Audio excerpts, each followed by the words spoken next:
it's the key, it's free, it's for you and me, you and me. So let's discover love's great wonder. Let's discover the spell we are under. Love.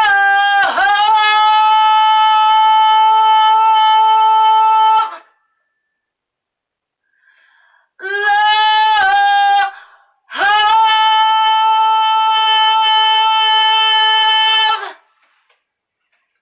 With Mililli.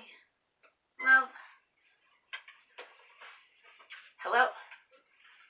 Welcome to the Love Show, where we grapple with the question, what is love? Today's show asks, is love political?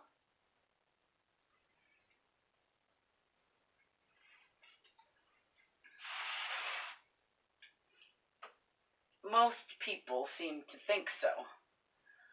But most people also seem to confuse love with sex.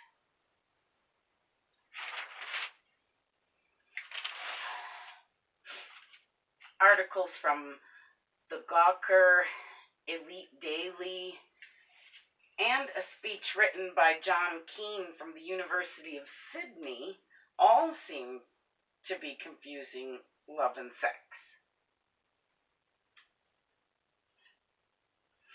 Most people do, as far as I can see, especially men.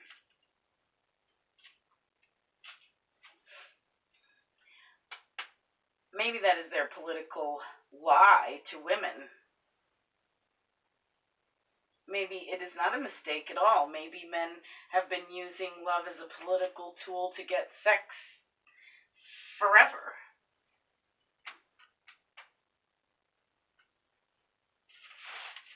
Here at the Love Show, we have established in several previous episodes that love is not sex.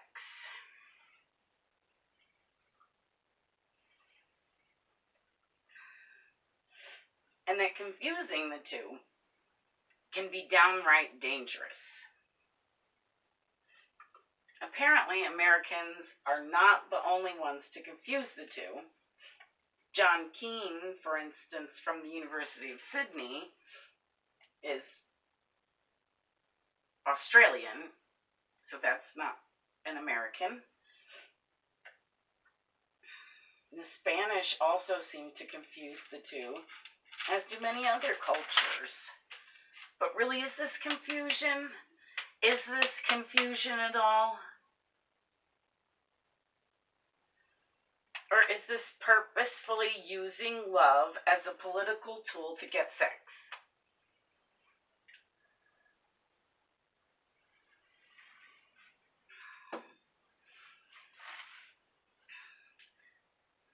Tom Greentree, a discipleship earth care witness, listed several reasons why love, real love, is political.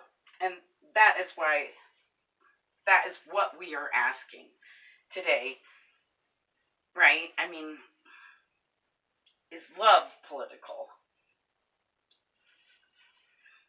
We're not asking, is sex political? So, Tom Greentree wrote an article entitled Love is Political, and discusses how Jesus forced love into the political arena. I guess it could be said that Jesus used love as a political tool. Tom Greentree says God's call to love refugees is political. Love my enemy is political. Stand up for the concerns of those being oppressed or negated by corporate expansion. Very political indeed. His list goes on and on.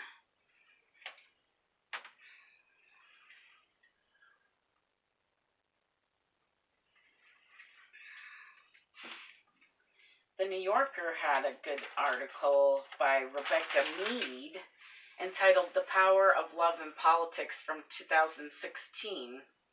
And she quoted Cory Booker from the 2016 race, where he said, "We cannot devolve into a nation where our highest aspirations are that we just tolerate each other.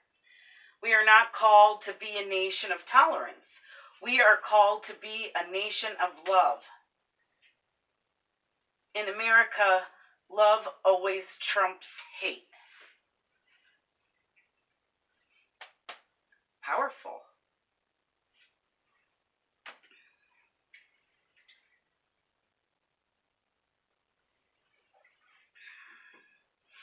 And amazing how someone else's hate and lies can politically turn someone's powerful statement into nothing with a stupid tweet.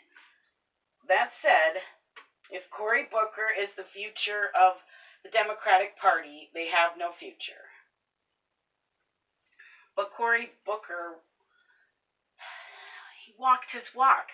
He talked his talk, and he laughed off the tweet and said about it, "I love Donald Trump. I don't want to answer his hate with hate. I am going to answer it with love." Oh man, Cory Booker, well done. Even though it faded into the political arena and did whatever it did. Wish you all luck, actually. There's a lot of candidates this year. Anyone who says love is for the weak has never actually experienced love, in my opinion.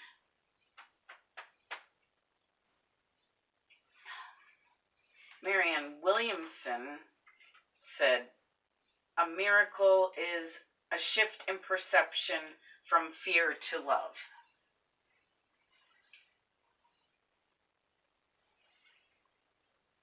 And I have to agree. Fear and hatred are definitely not love, yet both are also used as a political tool, perhaps not to get sex, but to achieve power, for sure. I suppose some of them use it for sex. Power over someone else, I feel that all three of these things, love, hatred, and fear, when used as an insincere political tool, are diluted somehow. If they are not real. If, for instance, a politician is trying to use any of these things, love, hatred, or fear, and is lying about those things, they lose their power. Lies water them down. Lies water love down, for sure. I'm tired of the watered down, smooth jazz of politics we are always handed. Since our country's inception, we were built on lies and deception. White American children were told the natives lied. They even have an expression, Indian giver, which refers to someone who gives a gift and then takes it back at a later date. White men told the white women and children they gave it to us and now they want it back. We know now that white American men who built this country lied. They lied to the natives, they lied to the women, they lied to the missionaries. The white military men who founded the United States lied to themselves. For the native peoples, were never Indians. Indians is an incorrect term. Columbus thought he was in the West Indies, and thusly called the natives Indians. He was in America. They were never Indians. But it stuck for whatever reason. Political tool,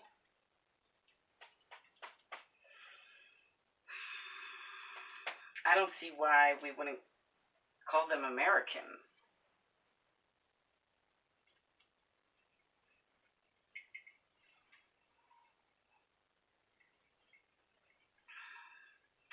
Perhaps if one were to be unafraid to tell the truth and love all at the same time with the integrity, sincerity, with heart, being totally real,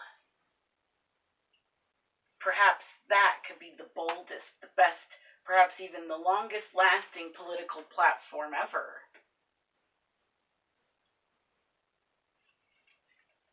Love as a political platform. We proved in our Is Truth Love episode from season 2 that yes, in fact, love is truth. So perhaps love is all that's needed. With so much hate being flung around, it seems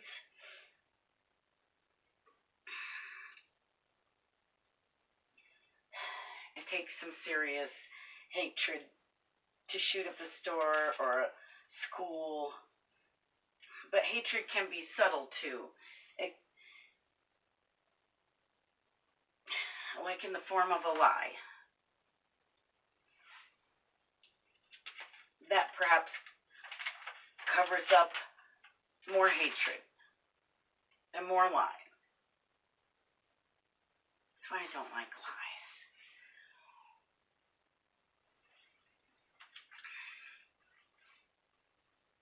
They have this way of snowballing.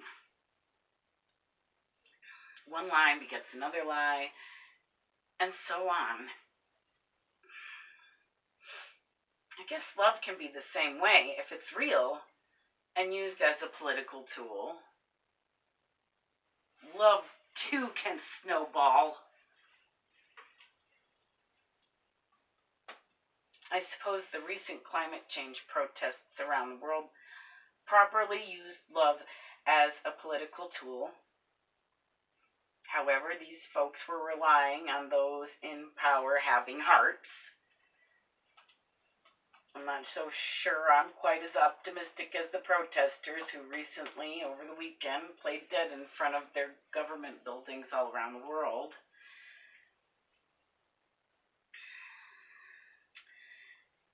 This sort of tactic can only work if those in power can feel. If they can understand love. Love can only work as a political tool if the leaders are capable of love. I don't feel it's been done much throughout history, but none of these other empires worked. Why? Because they lacked love.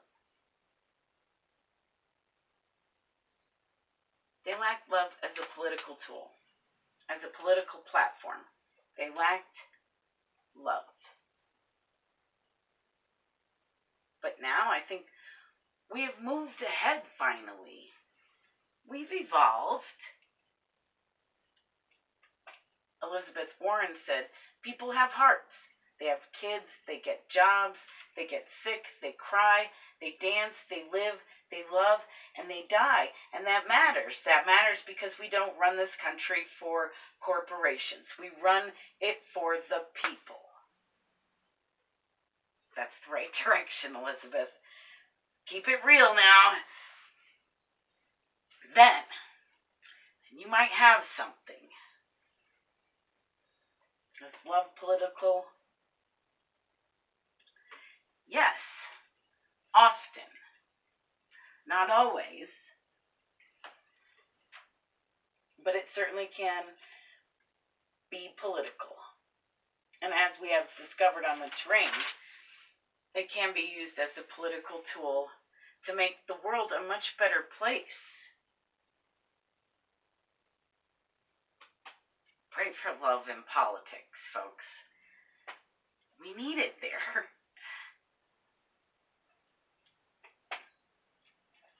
I love you. Thanks for watching. I'm Merlin Mililli. Love.